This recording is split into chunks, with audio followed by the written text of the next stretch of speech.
สบายดีท่านผู้ชมทุกท่านวันนี้มาพอกันกับสายเนาะเปรียบปากวันนี้มากินตำบักหุ่งใส่ข้าวปุ้นแดแล้วก็มีปลาหมึกแดหนวดปลาหมึกเนาะมีหอยแครงหน่วยใหญ่ๆปลาแซลมอนมีแจวซีฟู้ดมาเริ่มกันเลยเนาะมีข้าวเหนียวนะ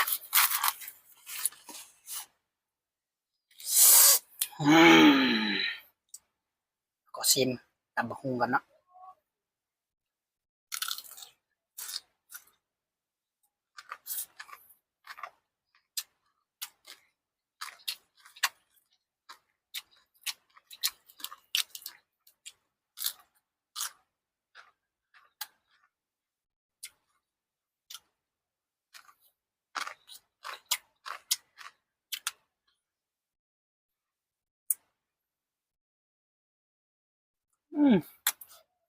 ดอกงาม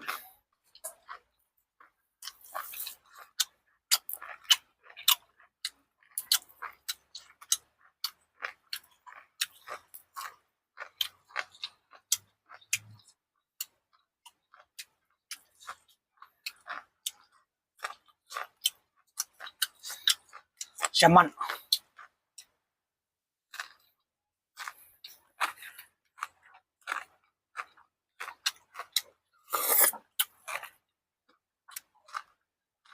อืม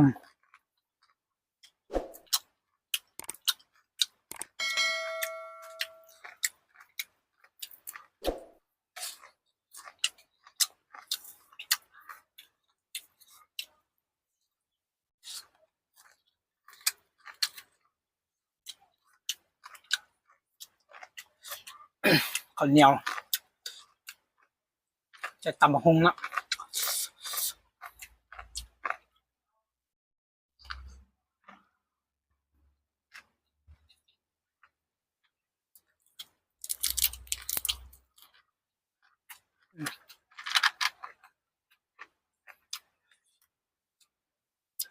แข็ง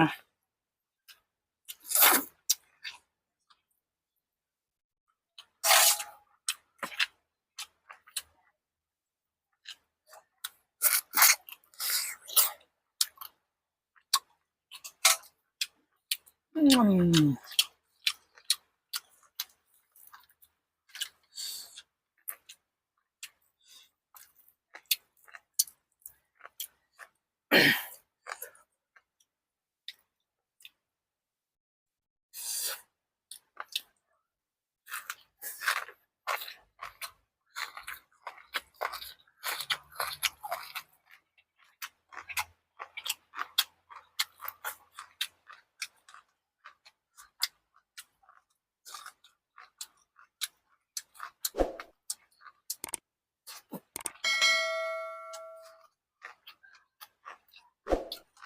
ืม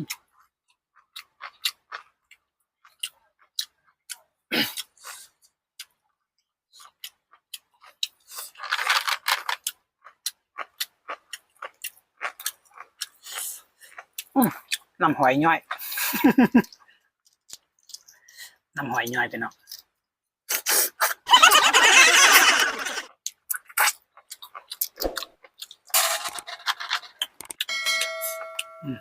ในบักใหญ่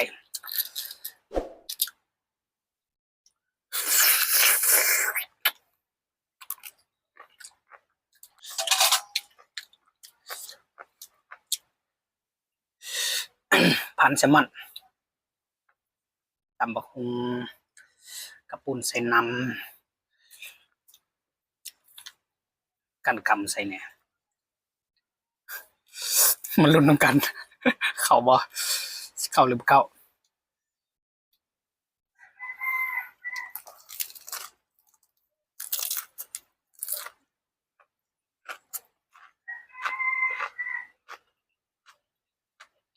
อืม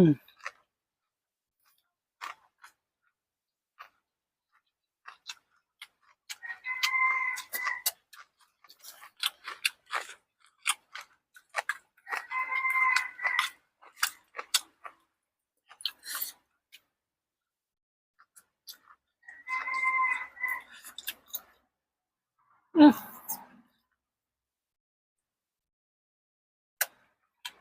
ยากเลยว่ะ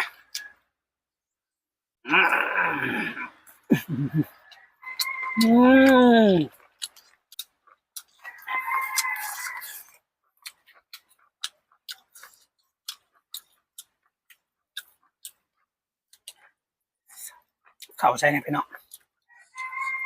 จำเงินหนวดจำนำมันใส่พร้อม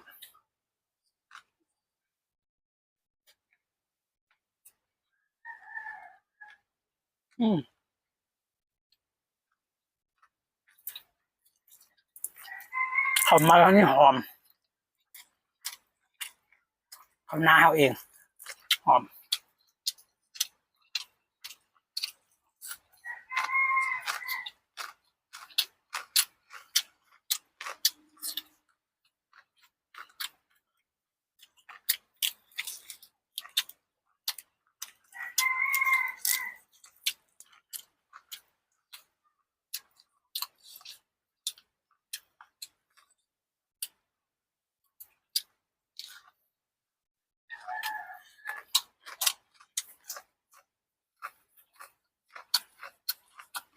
อื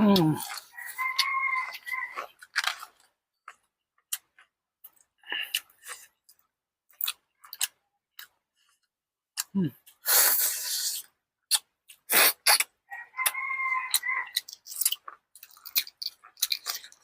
ติด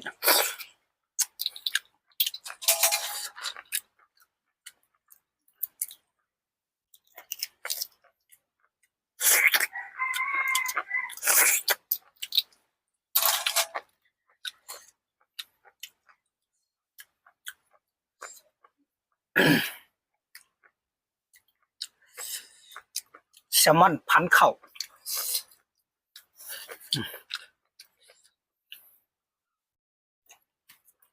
อืม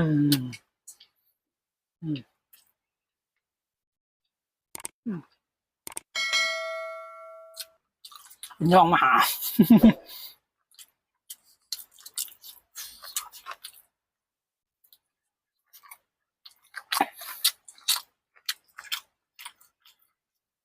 หน่อยสู่กับปลาหมึกอีกหน่อย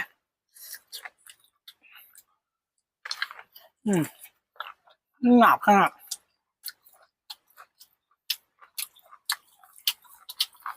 หมูแบบท่านผู้ชมกินข้าวแล้วบ้างเนาะกินแล้วหรือยังไม่ท่านกินเท่ากับคอมเมนต์มาโอลมกันนะเห็นคลิปนี้ตอนจักโมง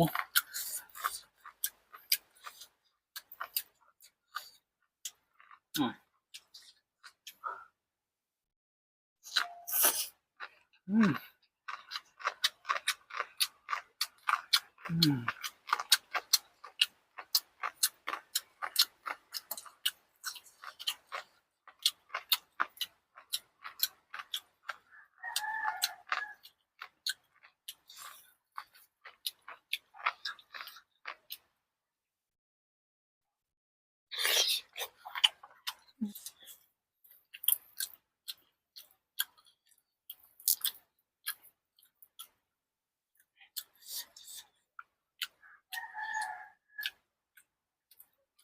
รักจะนำ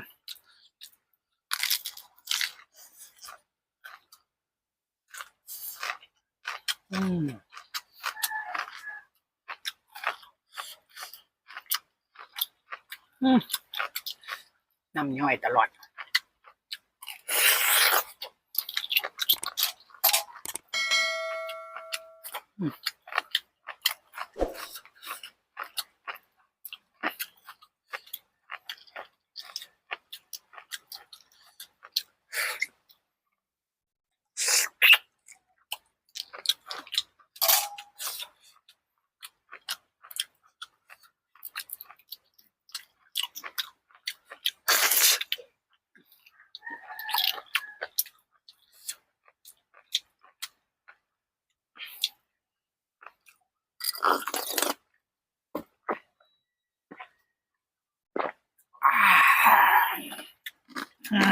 เย็นคอเด็ดขนาด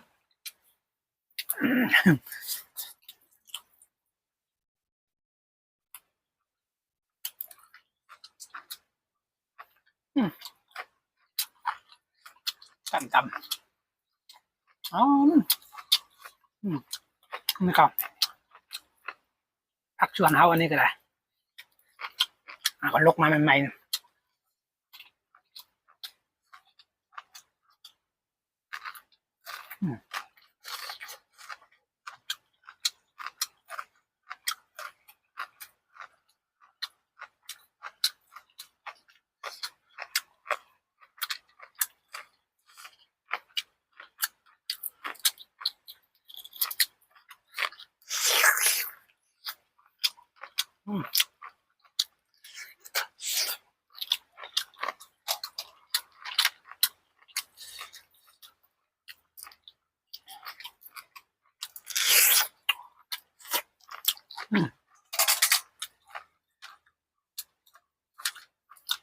มัน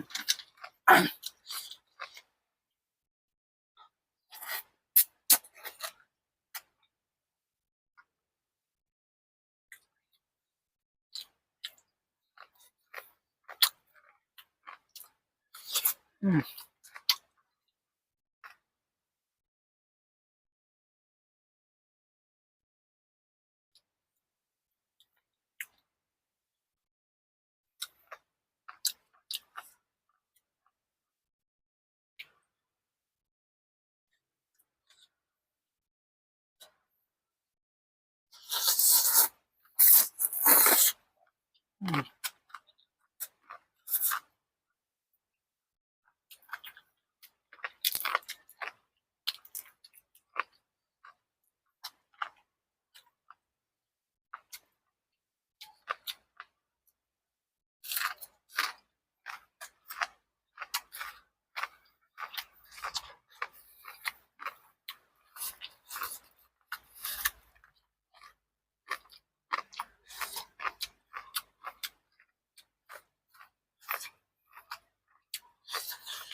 ตำน้ำมันหุ้งอ่ะ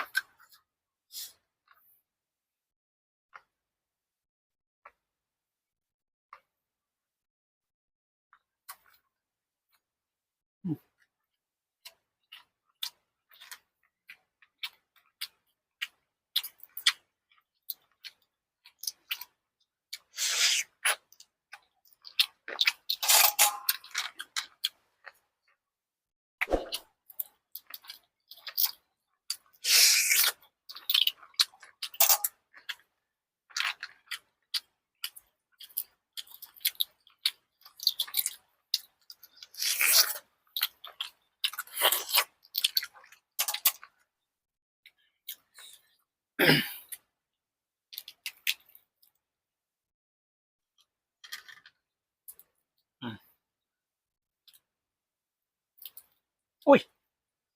ว้าย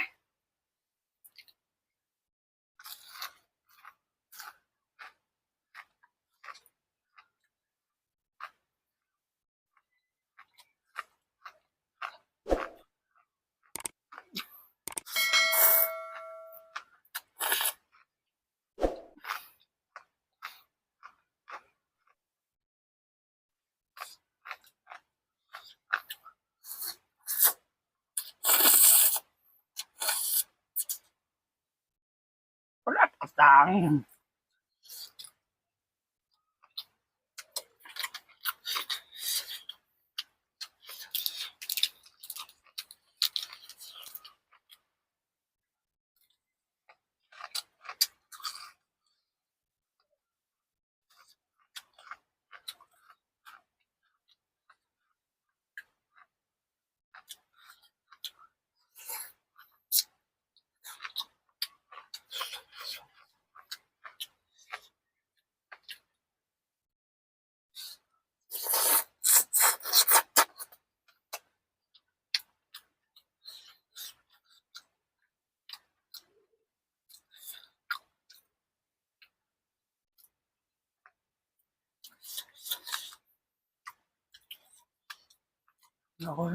ลอย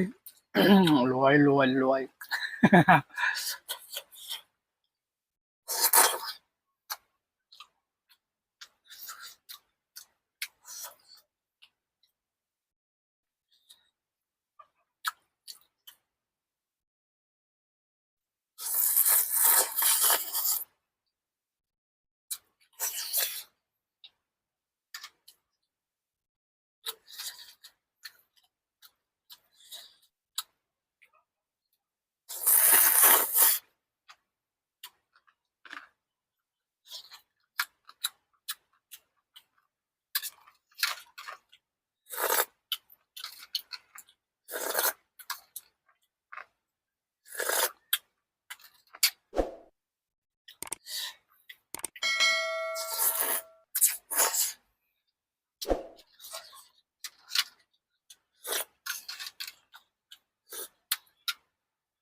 อืม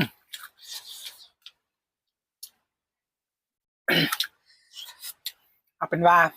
มื้อนี้ก็โจ๊กกันไว้สำนี้เนาะท่านผู้ชมเนาะคลิปต่อไปจะกินหยังหรือว่าสิไปเฮ็ดไสติดตามได้ที่ทาง YouTube แล้วก็ Facebook พบกันใหม่ในมื้อหน้าสำหรับมื้อนี้ต้องขอกล่าวคำว่าสบายดี